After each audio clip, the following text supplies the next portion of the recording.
Les marchés du chanvre actuellement ont tous été des marchés qui ont été créés avec le produit. Eurochanvre est né en 1994 avec le premier pilier de la PAC qui imposait des jachères aux agriculteurs. Et la coopérative s'est posé la question à cette époque-là de savoir comment maintenir un revenu à ses adhérents. Et le chanvre fait partie des sujets qui ont été retenus.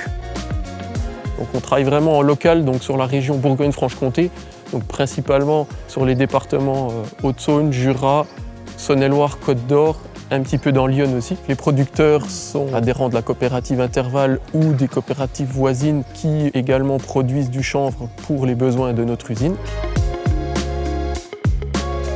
C'est une culture pour laquelle on n'a aucunement l'utilisation de produits phytosanitaires. C'est une culture qui, d'un point de vue environnemental, apporte un gros plus et notamment, elle a un vrai point fort par rapport aux zones de captage.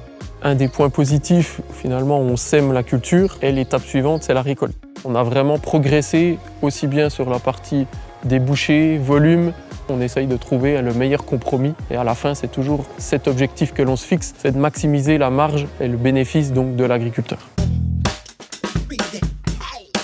On a connu une mutation énorme dans la culture du chanvre, dans la transformation et aussi dans les méthodes de récolte. Au début du projet chanvre, Interval récoltait que la paille parce que les marchés ne demandaient pas d'autres produits, mais la graine a vite trouvé un intérêt. Et maintenant que nous avons besoin d'une paille beaucoup plus technique et beaucoup plus rouille, on abandonne un petit peu la récolte du grain pour pouvoir avoir une période de rouissage suffisamment importante pour arriver à la qualité désirée.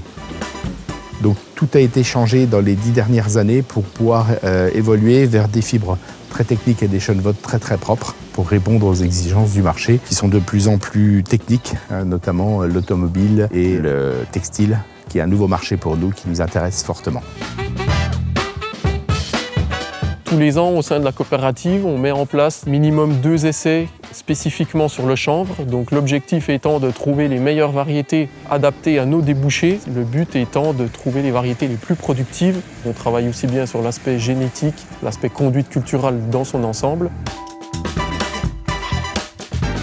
De nouveaux intervenants nous questionnent. Ça a été le cas pour l'automobile il y a une quinzaine d'années pour remplacer les fibres de verre par des fibres naturelles. Ce projet-là a mis 15 ans pour aboutir à APM qui aujourd'hui intègre les fibres de chanvre dans les tableaux de bord des voitures.